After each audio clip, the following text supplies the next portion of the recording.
All right, we're live. See how this goes. We'll see how many interruptions I get. Welcome back. It's been a little bit. Really been super busy, and it's been hard to get in and get some shots. Not to mention, I don't have a camera crew here, although we're hoping to change that in the very near future. So it's been hard for me to get the video footage to get to Nick so that he can actually splice it together. And so I figured until we get a little bit of a better system, maybe the best thing to do is do some more lives. And Sunday evening, people are sitting around. Maybe, I don't know, we used to watch Yellowstone, but that's done. So now we don't have to worry about that. And we would watch that like on Mondays, anyhow. So we are, yeah, what the hell? Yeah, we'll talk about that in just a second. So yeah, there's been some cat shenanigans going on over here. I don't know what's going on, but I figured I'd support the merch and we'll see if somebody's gonna fess up to what's going on here. All I know is somebody has my address and they're using it because weird things are showing up in the mail. I guess that's what happens when you people have disposable income like me. This is the kind of stuff that I would do. So whoever it is, good job. I think he already did confess. I don't know. I've definitely called and accused Josh of sending this stuff. He says that he didn't do it, but this is totally something Josh would do as well. Josh would usually do worse. Um, some of the gifts that Josh might send would stir some drinks.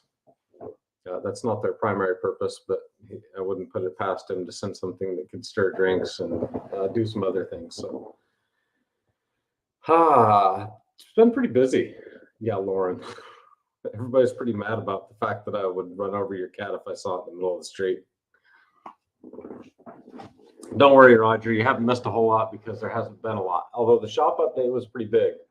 I don't know how people sit like. Somebody's going to have to tell me how Joe can just sit there and I'm like, oh yeah, kind of like a cat, like herding cats. Anyhow, now I just lost my whole train of thought. See, Joe, you do such a good job when you're live, and me, I need somebody to edit all the trash out and just cut straight to the good stuff. So we installed our first fence a couple weeks ago, maybe 2 weeks ago, week and a half ago, whatever it was. It was fun. Installed the first fence, chain link fence with slats, and just reminded myself how much I hate slats. My shoulders are still sore from the little bit that I did do. We installed that using a little beaver, and if you don't follow me on TikTok, maybe do so. I'm going to show you some of the things we ran through, and I haven't done that video, and I need to get around to it. It'll probably be on success. No, I'll probably put it on SWI's TikTok page.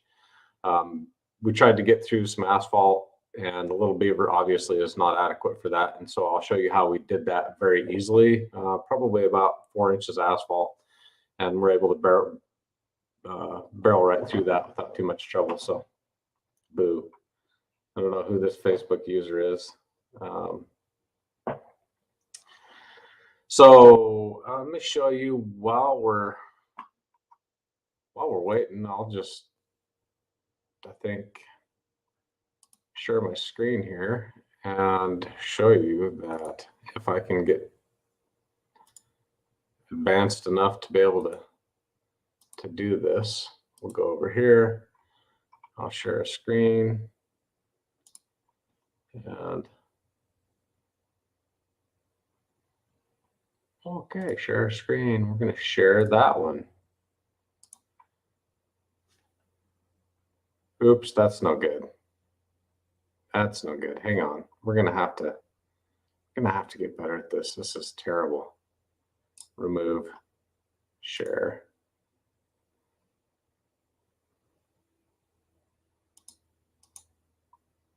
Share screen. Share screen. There we go. I want to just share a window. That's what we want to do.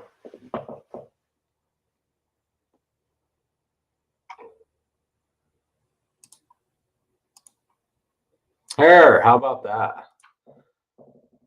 So I don't know if hopefully you can hear this. I don't know if you can. Somebody tell me if you can hear this.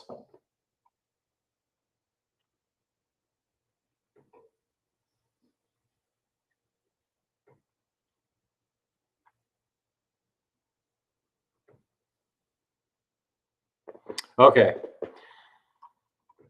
So since you can't hear it because I don't have that kind of technology yet, basically this is the project. It's going to be an auto body shop, and we just installed a 6-foot fence surrounding this auto body shop. So you can see here we had to go through the asphalt, and then on the back side it was on the back of the curb.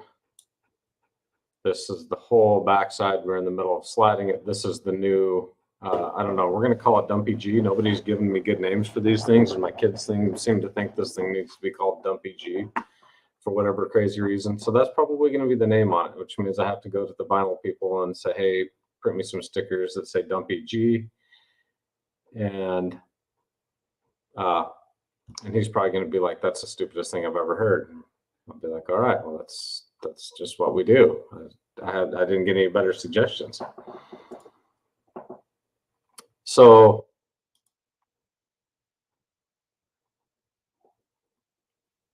it's about 320 feet. You can see our little beaver that we picked up. Ken helped me pick that up. We bought it from a guy somewhere south of Tampa, and Ken picked it up for me. And we got to try that out. This just hasn't had the slots, and then this is a rolling gate. So that's a rolling gate. And with that said, let's talk about the problems that we had, because it's been a while. Number one, since I've installed fencing. Typically I send the crews out to do it. I'm not the guy that does it every day. Number two, it's out of town. And number three, we're just getting set up. So you start realizing how much stuff you don't have on your truck, or you're not ready to combat some of the problems that happen. So some of the problems that we encountered that cost us time were the asphalt, not having a great way to get through that. Right up here, you guys can see this post right up against the building. On both sides of the building, we ran into the footer. And the footer, I don't know, we sunk a concrete bit, a hammer drill bit about that far in the concrete, and never broke through the bottom of it. So obviously the little beaver's not going to dig through that much concrete. If you saw the video I did on SWI's channel about installing the flagpole, you know how much fun it is trying to hand hammer drill and chip and stuff through a bunch of concrete. We weren't going to do that. We don't have that kind of time, and I didn't like it the last time I did it. So we quickly pivoted and went to Home Depot, rented a big hammer drill with one of the core bits. So it's not a true core drill, but had a 4-inch bit, and we were able to get down into the footer about yay far. And then we just grouted up some, we used some non-shrink grout or Loctite, whatever you guys want to call it, to anchoring cement is what they called it in this particular case. But we used some anchoring cement to get those posts in there so we could get them up nice and tight. We didn't have a welder, but that presented another problem. The building didn't have any power outlets on it, and I don't have a generator. So guess what? Take an hour, run across town, go get a generator, and $1,700 later, we're in business. So, oh, and you see the shop vac box right here. That means that we had to suck all that debris out of the hole so that we could get a nice bond. So guess what? We bought a shop vac. Not a bad deal. And then, of course, why would I bring a wheelbarrow? I had 4 really nice wheelbarrows at the shop, but why would I throw one of those in the trailer? We're not going to need it. Yeah, we did. So I bought a really crappy Home Depot wheelbarrow, and that was the extent. So I had to buy a shop vac, had to rent a hammer drill, and had to buy a generator. So unexpected expenses and time that we weren't counting on, but still made really good time, and we're able to get the job done profitably. So not much here to show. If you want to know more about the truck we use and the box setup, you can see a video of that on SWI's channel. Dan just did a great walkthrough of how our trucks are set up, and I don't do anything differently here yet, although I think probably we will be doing things different as we start rolling things out. The streets and neighborhoods are a lot tighter here in Florida than they are in Wyoming. So we'll probably adopt some sort of a flatbed truck system where we don't have to have trailers and CDLs and things of that nature. Not to mention the ground's better. So in a lot of cases, we don't need to bring a great big huge gooseneck with a full-size skid steer just to dig holes. Big difference between Wyoming digging through the rocky cobble and here where you can not even use an auger if you choose not to and easily dig holes. So while I've got this screen up, let's talk about a couple other things. I'll just go back to this. So this is the car. The car is wrapped, and oh my gosh, I was so excited about this. Turned out way better than I ever thought it could. And I was so excited about it that I immediately called up my brother and said, you know what, we got to order 2 of these for Wyoming. And I want our sales guys driving around in Teslas, wrapped Teslas. That's kind of our thing. At first you're thinking, well, that's kind of bougie. And this never started out. It was never the intent to have this car be our daily driver for the salespeople. But we bought it. I loved it. Tanya decided that, well, okay, I'll let you drive it. And so I ended up sending one of our rental vehicles from Wyoming.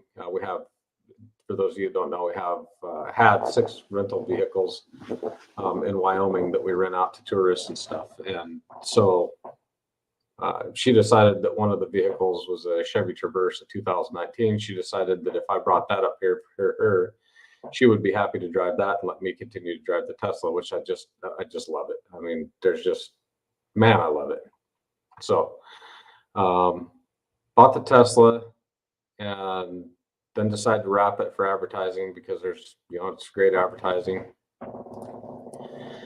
and loved it so much and it made so much sense that I decided that maybe we should get some of these for Wyoming. And I'll tell you, the thought process behind that for us is number 1, no oil changes. Number 2, filling up electricity versus gas is probably about 1/10 to 1/15 of what gas costs. And so the maintenance, think about all your maintenance things. One of the things that we struggle with on all of our vehicles is all the emissions things. So we don't have any of those emissions issues because there are no emissions. So all those sensors and things that can go bad, we don't have to worry about. We don't have a big complex engine. We just have electric motors, and those are kind of operating off the same system as like an industrial motor. So I expect a very long lifespan out of those. And in fact, the battery and the drivetrain, the motors are warranted for 150,000 miles or 8 years. So it doesn't get much better than that. So we're able to run around for relatively low cost doing all these estimates, which is important to me. I expect that we'll probably save probably in 70,000 miles, probably close to $10,000 over gas vehicles. So again, for me, it's not about the green energy or whatever, because there's a whole debate about that, whether or not these things are even green. But for me, it's about which one costs less and which one's funner to drive. They're just fun to drive. Love the autopilot. We did order this one with full autopilot. The ones from Wyoming won't have autopilot. Yeah, just couldn't be happier about that. So you're asking yourself, well, is it really worth it to wrap the vehicle? Is it really worth it to have a good message?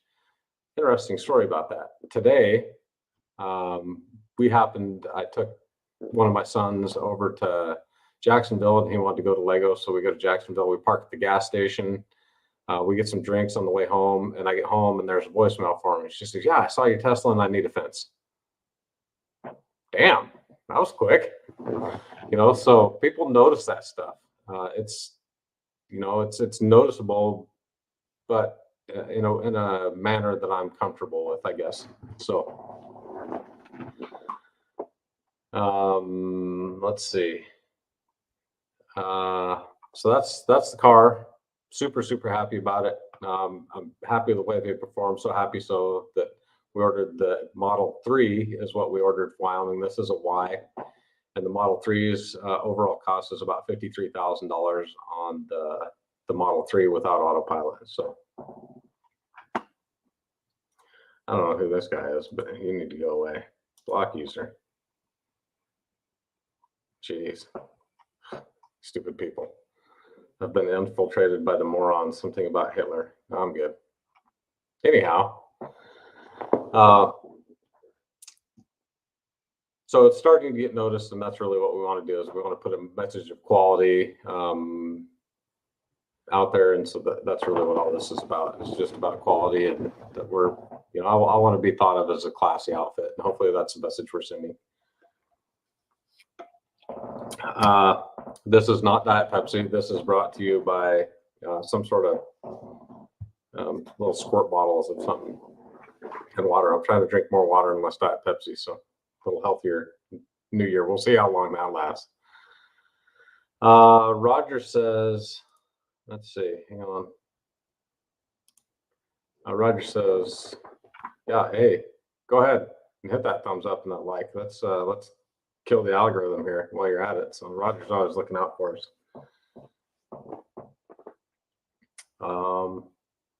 Roger also says gas welding machines next on the list. I can guarantee you that we will need something. We just had bought another one for our Wyoming location, and that probably should have ended up here, but it wasn't feasible to do so. So hopefully we did get an actual welder, MIG welder for the shop. We've got a couple of those, and my son was crazy about a Harbor Freight welder. Cannon Johnson and I tried out the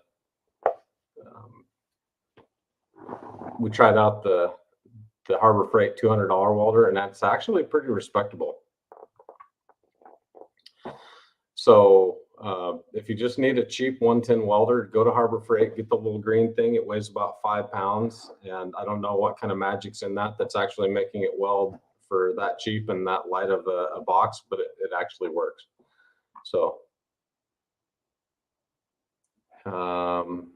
yeah, everybody wants to talk about welders. Welding outside, no need to address it. What's your pick?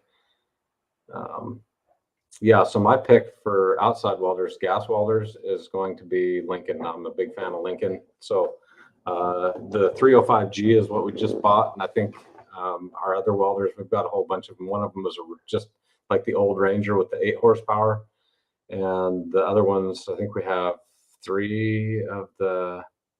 Well, they're about $3,500, or they were about $3,500.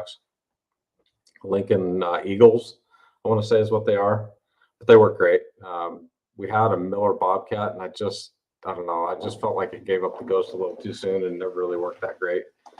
So we switched to Lincoln, and that's pretty much all we're running now is Lincoln welders. Lincoln, if you're watching this and you like what I'm saying, go ahead and look me up. We'd sure love to have you sponsor the channel. I have some good Miller machines as well, like the Big Blue. Some of their diesel machines are amazing. They're super powerful, super quiet, but they're also super expensive. So Fence King says, I can't tell you how many people say we see your trucks everywhere, Fence King, and if they only knew, we just drive them from the shop straight to the job and back. The wraps, they do work. Get your branding out there. They're what people notice, and it sets you apart from everybody else. I want to address a couple more things and then make sure we get back to the subject of that and being professional, because I'll tell you one of the things I'm noticing here. Joe Everest says he never took me for a cat guy. Well, that's funny you should ask that. So you probably can't. I'll just go ahead and show you as best I can on a webcam here, but I have these socks. Now, as you can see, this is a cat. Somebody has made a cat taco. Clearly, this is I would think that the taco would probably, the cat would probably go better in a piece of sushi. This is Italian cat. He's on a piece of pizza, and this is apparently these cats may be coming out of the closet, because this is definitely sporting the LGBTQ pride rainbow. So quite a unique sock design. Imagine my surprise when Tanya said I had a package in the mail, and she had no idea who it's from, but she said, you need to get home and see this. So that's what I'm wearing now. Furthermore, I have this. Let's see, let's take you away, Joe, so we can see this. It says, cats make me happy. You, not so much. And actually, I would like to say that it's the exact opposite of this phrase. You guys make me very happy. Cats do not make me happy. For those of you that don't know, I'm extremely allergic to cats, and I will swerve to run them over. If that makes you mad, I'm sorry. That's just the way I feel. I reserve the right to my own opinion. So for Christmas, my Christmas present from my son, Cade, was a little bit late, but this is what I got. I got this. This is a pillow. It's a cat. I immediately, upon seeing this, started sneezing. So I'm pretty sure that it came from a cat house, and it's super creepy. I have no idea why I got it. He's really happy with it, and they have named this Senior Poopus. So anyhow, that's all the cat things in my life that have been showing up randomly. That I know where it came from. The shirt, I have no idea where this came from, and the socks, and the socks and the shirt showed up about a week apart. So thank you for whoever found my address and sent me this complete garbage.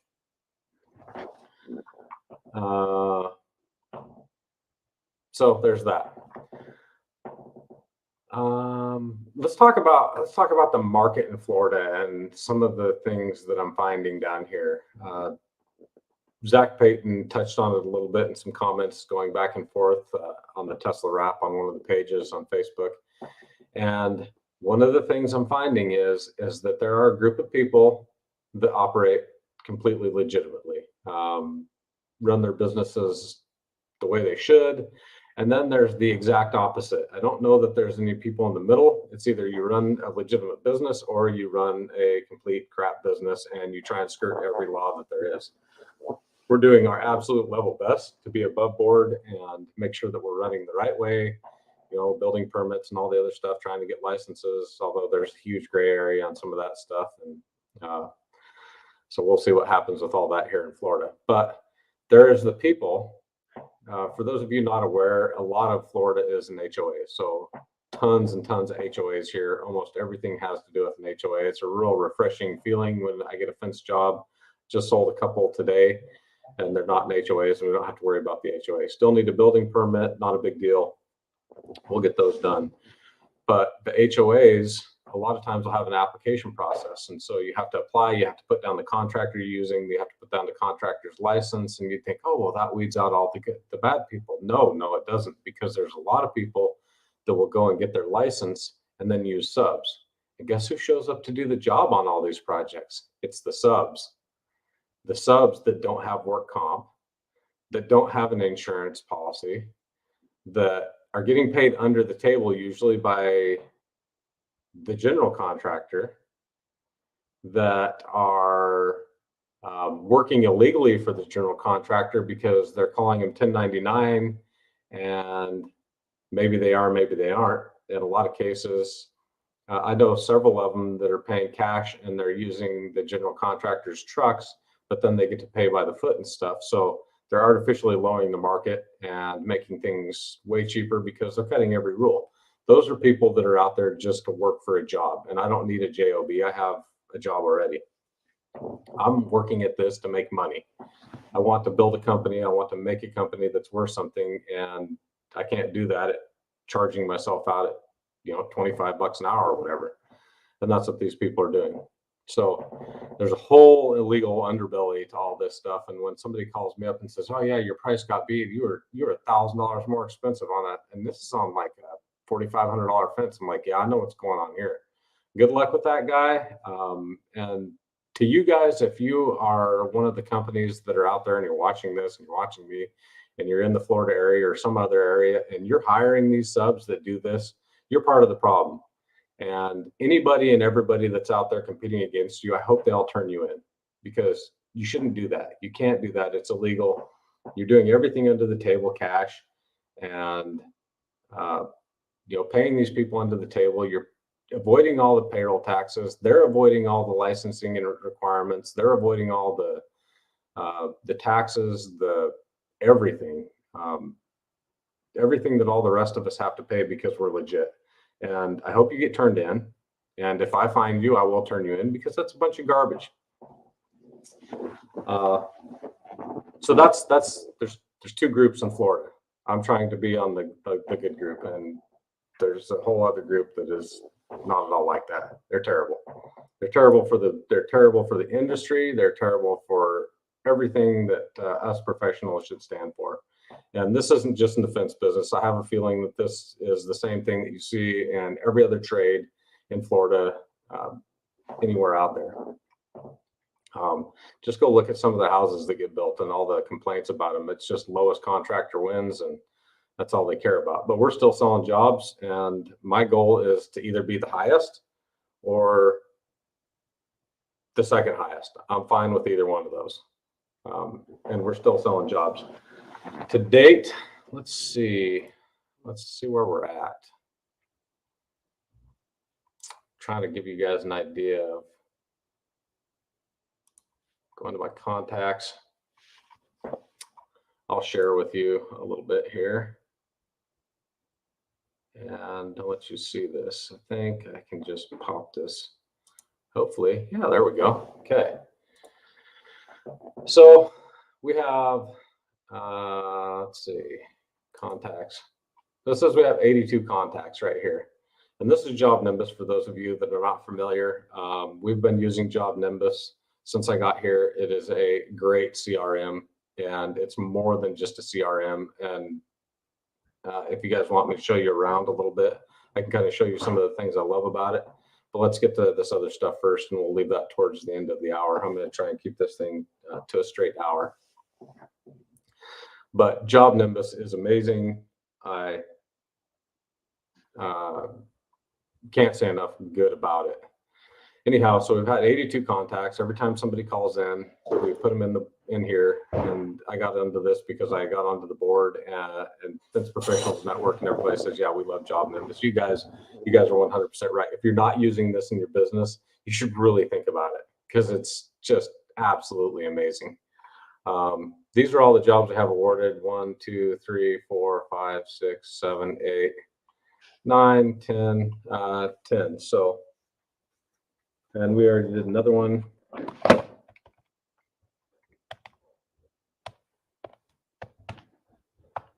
So we've got about a 13% close ratio, and I think we have several more on the hook. In fact, 2 of these over here are pending financing.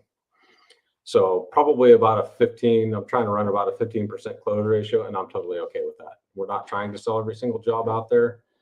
Or be the cheapest. So if we can do that and stay busy, then we'll be in good shape.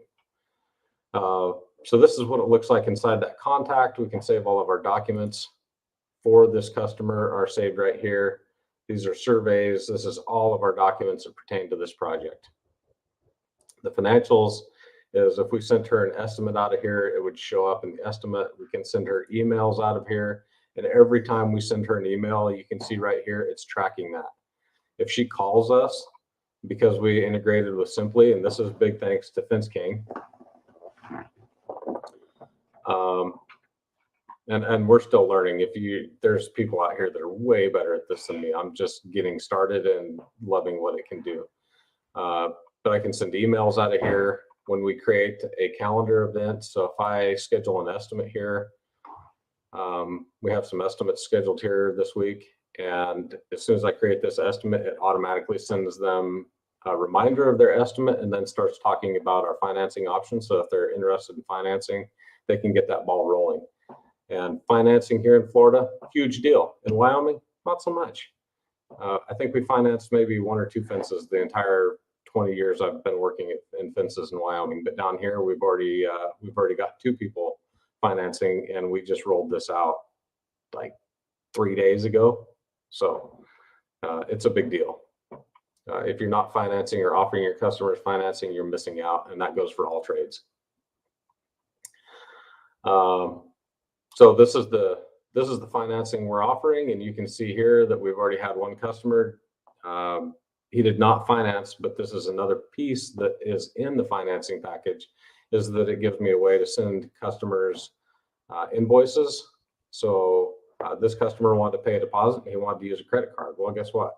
I don't have a credit card processor right now, but I do have this financing piece. And part of that is that I can have them accept or use their credit card and pay me, and it just goes right into my account here, and then I transfer it from this account into my bank account. Super easy. I sent him an email saying, hey, with an invoice, and he paid it right away. I had the payment and it'll be available tomorrow morning because I think he used his credit card. The nice thing about this too is it will allow you to charge back the credit card fees if you choose to do so. So in our case, we're going to charge them back. So we don't have to have that awkward conversation. We just send them a link and they can pay by ACH for free, or they can use their credit card and it charges them a 3% fee. Don't care. Choice is yours. My deal is I got paid right away, almost immediately. So with Job Nimbus and Hearth, and then Simply, I didn't really talk about Simply, but we have this phone system right here. So anytime one of the customers calls in that's in our contact, it'll actually log that call and record it. And this is, again, Canon's going to get mad at me because I keep tooting the horn of Dan Blanc, but he was the one that turned me on to all this stuff, and it works great. I can get all these calls on my computer, or I can get them on the road. So when I'm out doing estimates, I can still get these calls. It has a voicemail system, makes me sound like a really big professional company, even though I'm a complete clown. So,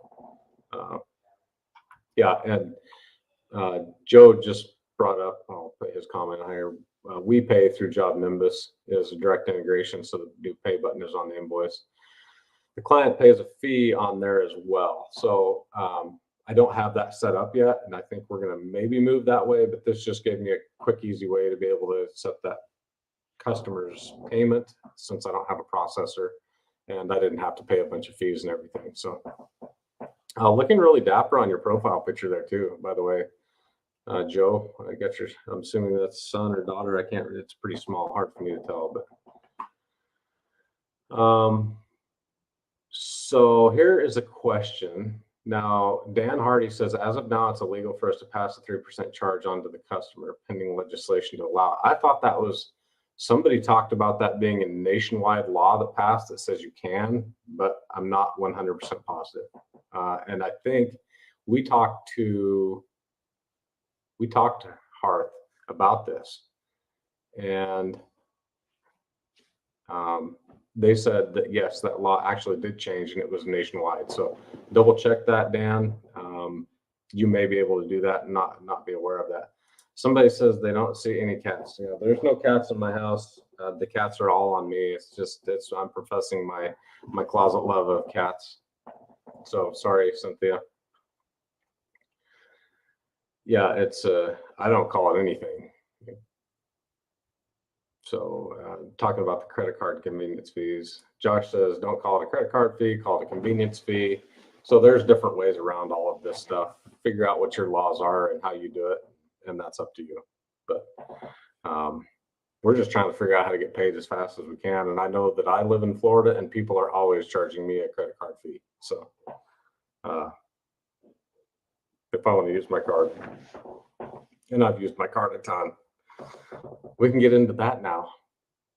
I think I talked about everything I wanted to talk about right there.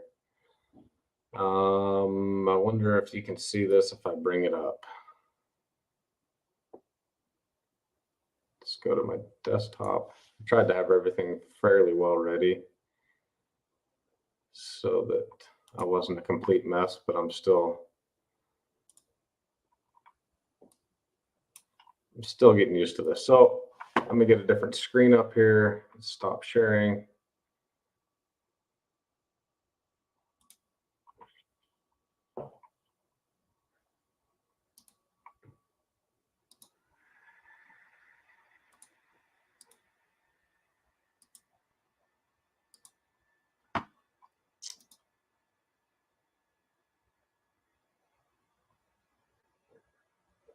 There we go.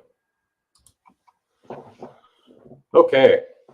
So everybody's probably dying to know where we ended up for the year. And I'll tell you what, it's nothing special. I didn't expect to make a bunch of money. So we had some fencing income that came in. That was due to basically really the only one job that we installed. I did one repair and one job. So total income, it's saying, oh, and this is actually a deposit. So we're going to need to record this differently. We actually have less income than that because that's some customer deposits in there that are recording incorrectly. But anyhow, we lost some money. Shocker. Hopefully nobody's too shocked about that.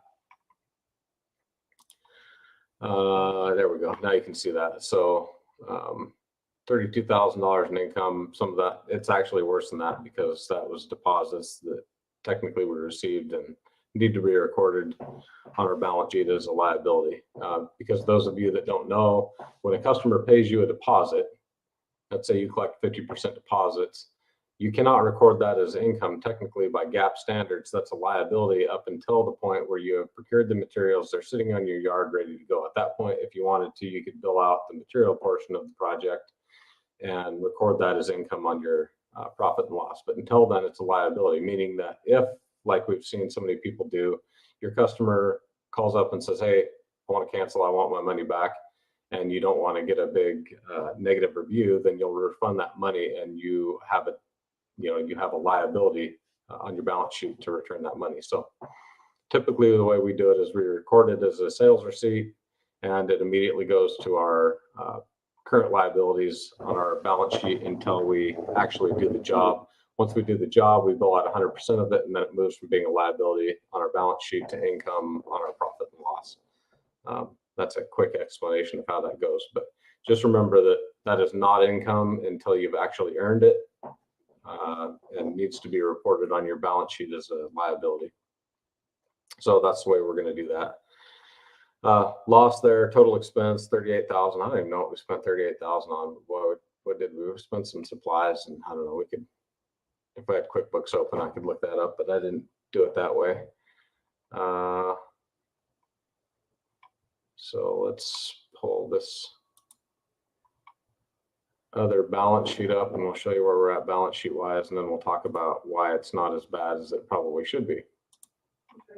So this is balance sheet. Let me go back. I'm going to give a quick lesson here for those of you that may be watching this and you're thinking, okay, this is all great, but what does all that mean? So a profit and loss is set up with your income at the very top. This is all the revenue we generated. Below that, we have this section right here, which is called cost of goods sold. So this is all of our cost of goods sold, which includes material, it includes direct labor, which means the labor that was used to install it. So if I had installers and then I had office people, it would only have the installer's labor here. We would have all the vehicle expenses to go back and forth to the job site. Anything, the way it was explained to me is this contains everything that would go away 100% if you didn't install one single job. Down here after this leaves you with your gross profit. So you hear people talk about gross profit, and that is all the profit that's left after you've paid all the material and direct labor and all those job related expenses. That's the profit that's left that you can use to then cover your overhead. And this is all of your overhead, what everybody typically considers overhead. And then after overhead is removed, after you've paid all the overhead, that should leave you with a profit. And this means that we had $38,000 in expenses and we have a deficit of $26,000. So that's how we have a negative number down here. Negative numbers can have a positive here or a negative right here, or sometimes you'll see them represented with parentheses around them, which also means negative. When you come to the balance sheet, this is basically all your assets and liabilities. So it doesn't have anything to do with how much work you did, it has everything to do with how much you're worth. So this is our balance sheet for us, and it starts off with the most liquid stuff at the top. So it starts off with all your assets, all the things you own. Cash is the most liquid thing you can get, and so that's why your bank accounts are listed at the top. Accounts receivable is the next liquid because hopefully you'll receive those.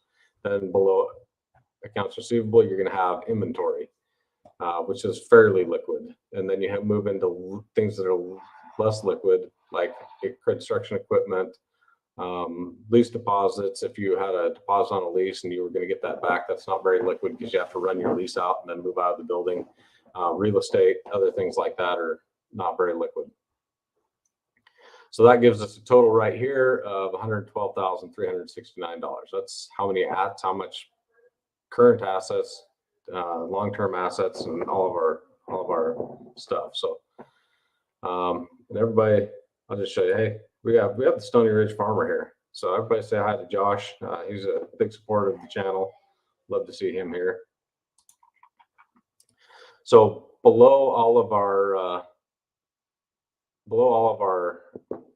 assets, then we start with all of our liabilities, and this is our accounts payable. So we've got $20,000 in accounts payable. We have credit cards, Then we have long-term loans, payroll liabilities.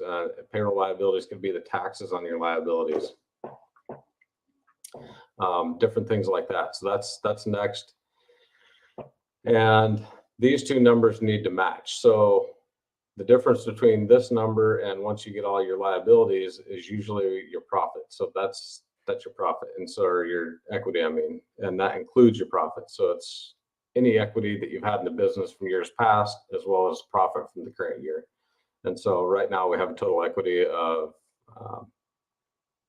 2,000, and the big part of that is because from our profit and loss, this $26,000 is carrying over to show that loss. Otherwise, we would have much more equity in the company than we do. And this is a little bit skewed because we don't have some stuff represented on this yet. We've been buying a ton of equipment, and some of you guys might be wondering, well, how's that crazy man getting all this equipment? Because I guarantee you there's more than what is represented on this sheet. And so this is going to be one of my biggest cheats of this startup, is the fact that I've had to leverage some of the relationships and some of the ability from Wyoming. Now, that doesn't mean that Wyoming is funding me, but Wyoming owns a lot of the equipment that I've purchased, and they're leasing it to me. So, and you can do this with people that you know. You can have somebody, if you have relationships, you can leverage this, leverage those relationships. Maybe they're looking to help you out. You have friends and family. In startup world, they have the friends and family round, and you can do a friends and family round where they own the equipment or they help you put up money for the equipment. Because as experienced as I am at doing all of this, this fence contracting, the reality is it's in the bank size. I'm a brand new startup, and they don't know me and they don't trust me. Despite having a very good personal balance sheet, they just don't care. They're like, yeah, you're new to the area, and we don't know if you're gonna sink or swim. So we're gonna probably, I would bet that instead of waiting 2 years, after one good year, so in 2023, I would bet that we should be able to go to a bank, and if we have a good profit and we show them some serious progress, that we'll be able to get funded. But right now they're like, yeah, we're going to wait and see how you are, because you could come down here and totally flop, which is, in the words of Mythbusters, failure is always an option. So so we have leveraged that. SWI, I talked with our bank back there, and they said, hey, you know what, we're not even going to loan SWI in Florida any money, but we'll loan it to SWI. And if you guys want to lease it to the Florida operation, you can. And I was like, okay, if that's my best option, that's what we're going to do. So that's what we did. Same thing with our some of our other stuff, and I'll give you an update, full update with some of the other stuff. I just wanted to do this and show you all the computer stuff kind of at once and show you where we're at. So there's a lot of other really cool stuff we're working on, and things are going to get crazy here. I think it's just been, I'm already fairly well overwhelmed with all this. It's a huge undertaking to. We're basically a 3-person company, my wife, myself, and then Larry doing estimates. And I'm doing estimates, and I'm doing building permits because Larry doesn't know how to do that. I'm doing licensing and HOA, helping people with HOAs and approving all the bids. And it's just, it's a lot. There's days that I'm totally stressed out, but when things are going good, I'm very, very happy about it. And it gets me pumped up. And today was a pretty pumpy day. So let's get to some comments here. Love QuickBooks. Somebody says I love QuickBooks, and for those of you that want to know, we're using QuickBooks Enterprise. So it's for most people, QuickBooks Desktop, a single location operation. QuickBooks Desktop is the contractor version. I think it's like Pro is the best one. I like it over online. I just think that it offers more reporting and some other more robust things. Maybe online's works great. I don't know a ton about it, I'll be honest. I've always been a desktop guy, and when we got into all the multiple locations, we went to Enterprise because it's hosted, meaning that any of our people anywhere can get into it and use it. Their hosting kind of sucks.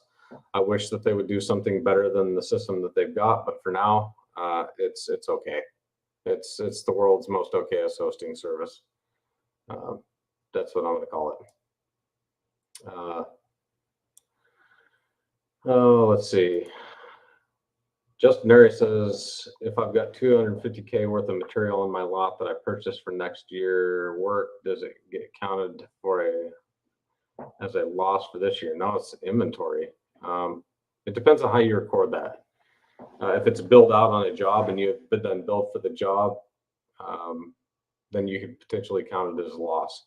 So you could do a billing to the job, but then you're also going to have a receivable. So it just depends on how it turns out. But typically, if it's not billed out to a job, then it would be inventory and doesn't really help you with the loss necessarily, because it's going to be an asset. Which means that if it's inventory, it stays off your P&L completely. So maybe somebody else, you know me well enough, you can call me and we can talk about it, or you can just call your accountant who's way better than I am, because I might just be lying. I don't even know. Cam says if it's inventory, it gets counted and you use it on your P&L, or counted as you use it on your P&L. Yes, should come down to a cash versus accrual basis. Yes, I agree with Cannon there. If it's inventory on your yard, it stays on your balance sheet until you use it up, which by the time you use it up, then there's corresponding income along with the expense. So they should wash out and really doesn't help you lose money. It can make your, there's some other things that it can change. It can change your equity in your company for sure. And equity is important. So things that the banks love to see, if you're thinking about getting financed, if you're looking at trying to get financed, you need to be as profitable as you possibly can. So our goal is going to be as profitable as we can and show them some really good traction so that next year when we go into the bank, they're like, oh yeah, okay, you have a history of running fence companies, and then you've come down here to Florida and you've gone from 0 to whatever the number is, and you've done so profitably. Sure, we'll take a risk on you, because then we've basically proven that the risk is pretty minimal.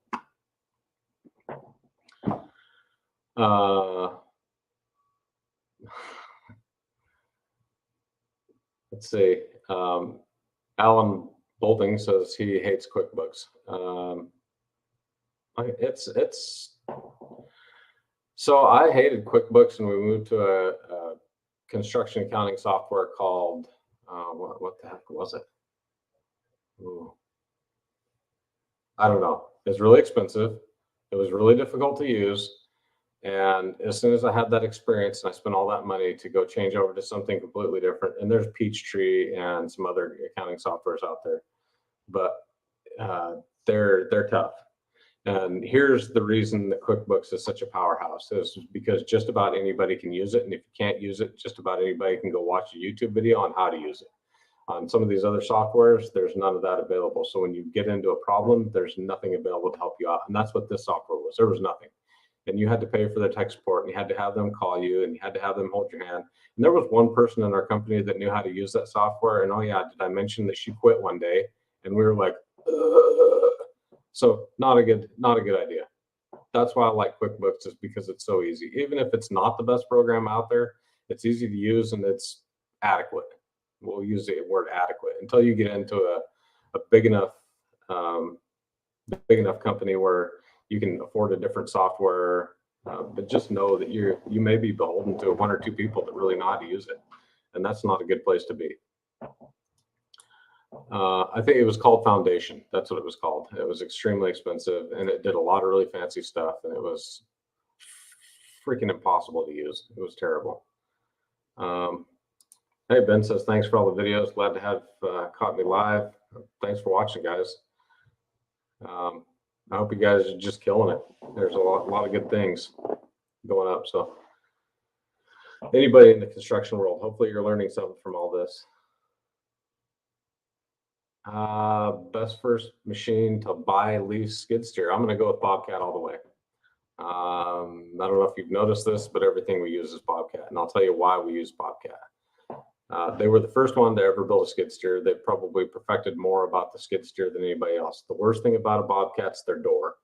But we've had a Kubota, and I didn't really care for the door on the Kubota a whole lot more either. Sure, it slid up, but it didn't seal as well, and it has a little bit roomier cab.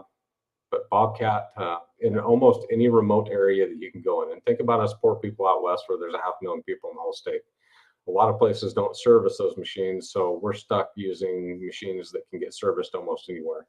And almost everywhere you go, there's a Bobcat dealer, but there's not a John Deere dealer, there's not a Cat dealer, there's not a Kubota dealer, but in almost every major town, city, there's a Bobcat dealer. There's somebody close. So getting parts is a lot easier, and that's why we use them.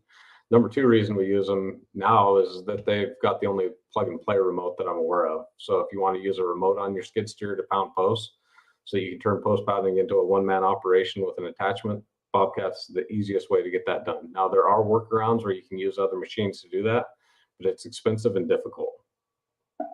I can install and remove a Bobcat remote in 2 or 3 minutes, maybe.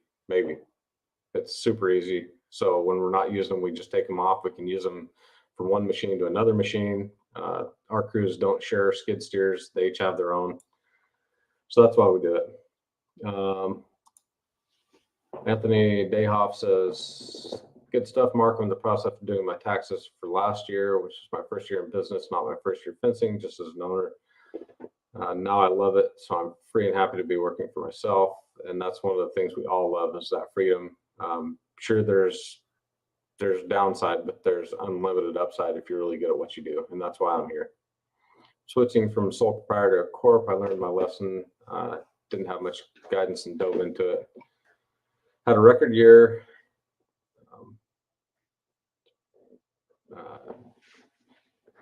At the company, so that's good. I'm glad you're killing it, Anthony. Love to hear people just slant it. There's no reason not to. Hopefully we can keep going for a while. Funny thing is, I watched a YouTube video back from 2018. I didn't know when it was, and they were talking about how there was an impending doom and everything was going to come crashing down because the stock market was at all-time highs and had never been higher for this long. And I'm like, that was 3 years ago, and now the stock market's even higher, and here we are still plugging away, and there's no end in sight. So I guess if you want to be a doom and gloomer, then probably this year we're going to crash and burn. But I'd rather just keep freaking burning along until it finally does come to a crashing halt. And then we'll all be in the same boat. So just know. Thomas Crane asks, how do I account for very small tools? Typically those small tools on our P&L. So small tools go on the small tools cost of goods sold right here. You can see that account number 60200. If they're really big tools, they go right here. Or if we don't want to, if they're really big tools, they go on our asset. So anything over $2,500 gets depreciated out and it goes on our asset list on our balance sheet. Anything that we can't equate to a job per se, maybe it's a shop tool and it doesn't really belong on a job, then that goes down here in the 71301 category, small tools procured, and we just count that as overhead. So that's how we deal with tools. $2,500 or more, it goes on the balance sheet, and we keep track of it on an inventory or a tool tracker. So we have, that's something that, maybe I can bring that up real quick, but something that if you guys don't keep track of, you might want to. I'll bring it up here real quick. It'll take me just a minute to get that. We keep a spreadsheet because almost every year you're going to have your accountant's going to ask you for this stuff. They tend to like to know.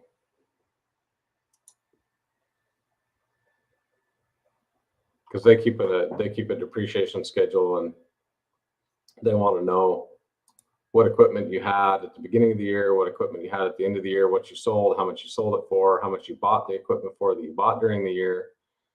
And I think, no, that's not it. There we go.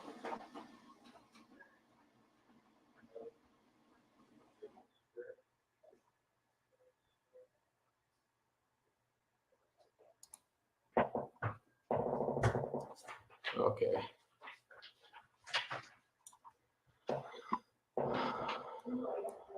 So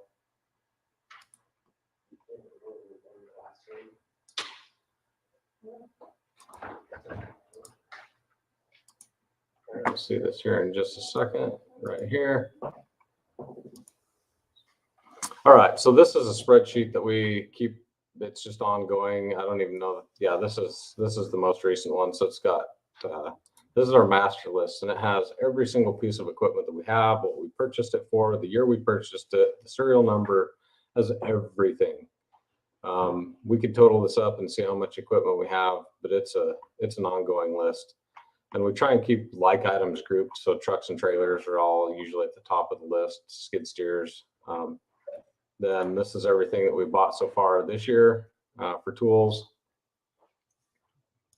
This is everything we bought last year, who we bought it from, how much we spent. So when we go to the accountant's office this time of year, we can just say, hey, this is what we bought. If we sold any equipment, let's see, we sold 2021. Here is some stuff that we sold. So we'll turn that into them and tell them, hey, this is what we sold. This is what we sold it for. And he'll take it off the depreciation schedule, and we'll get that all accounted for. So this is important to do. And if you're not doing this, I would suggest that you do this. And so this is all those items that are over $2,500 per ticket. So hopefully that helps you. I need to. Alan says he needs to take a QuickBooks class, and if you don't need to learn about QuickBooks, that's great.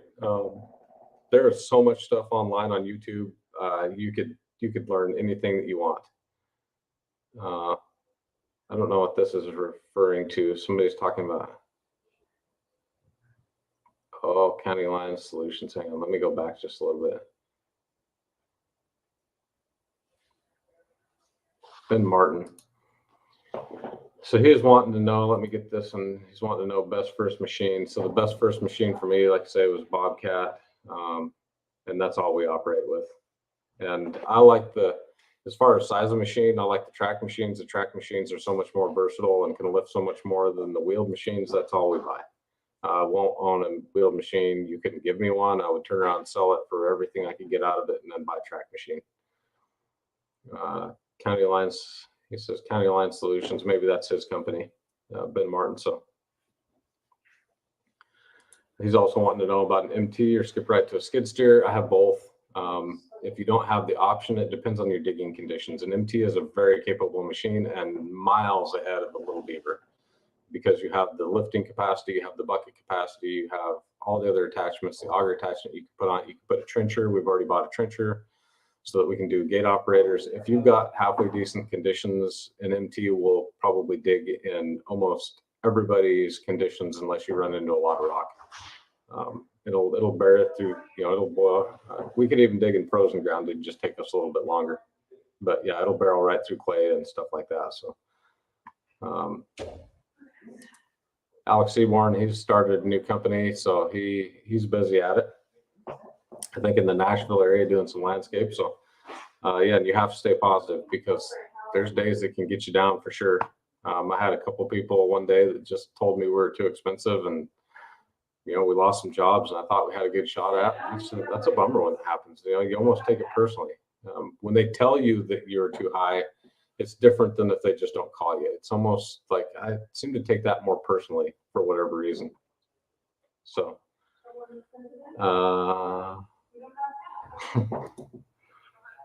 and Anthony says he's doing crypto.com. So if it crashes, he'll be okay. Oh, now here's Ryan Sloop's chiming in. He says, get some positive friends for the bad days. Yeah, have some good friends that can talk you off the ledge if you're about ready to jump. So I agree. Have some good friends. I've got a great support group. You guys are amazing to me. I can't thank you enough for watching the channel, staying tuned, all the comments that you give, and keeping people engaged in this. It's already been quite a journey, and it's just getting started. It's really going to get exciting here before too long. Like this is the first week where I was like starting to get pumped up about this, and I've kind of been like, this is stupid and this sucks. Why did I think I was going to do this and start from scratch all over again? And this week kind of reminded me the challenge, and when you start having those small wins, you get those wins that give you that encouragement, and that's what's going to keep me going. And we had some good wins this week. Is she talking to me or? We got cat litter. Cat litter and cat food just showed up to your house. Oh my gosh, you guys are freaking terrible. Oh, somebody just freaking, who's the jackass? Who is the abs? What kind of freaking child spends money? You know I'm gonna throw this stuff away. Oh my gosh, you guys are freaking terrible. Somebody's having way too much fun. And they have my address. That's the worst part. If you're gonna send me something I can use. This stuff's going straight in the garbage. I don't know what I'm gonna do with it. I'm not making this stuff up. Somebody just freaking sent tidy cats and cat. You guys are freaking terrible. At least send me something I can use. You know, gloves or some. Yeah, it's not even oil dry. I don't even know what am I gonna do. I guess I can go outside and feed the coons. Jeez, you guys are awful. So freaking awful.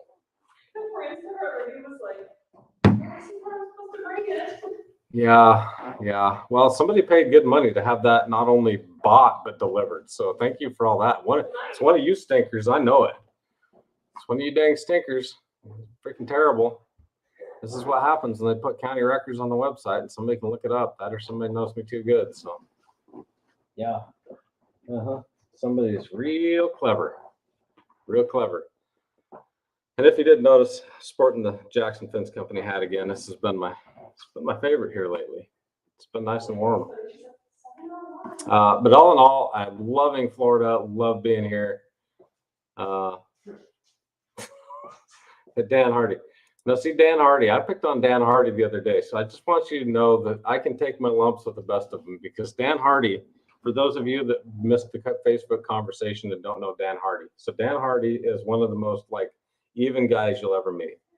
Now, I made a joke and I said, if somebody told Dan Hardy that they just ran over his dog, this is the face Dan Hardy would make. And if somebody told Dan Hardy that he just won $1 million, this is the face he would make. So that's Dan Hardy. If you don't know Dan Hardy, great guy, Kansas. So if you ever run through Kansas, go see Dan Hardy.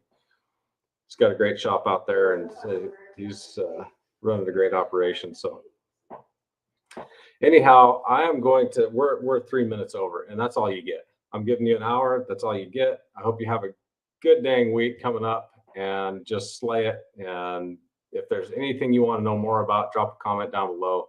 I will try and answer as many of them as I can. But love you guys. Until next time, you have a good dang week.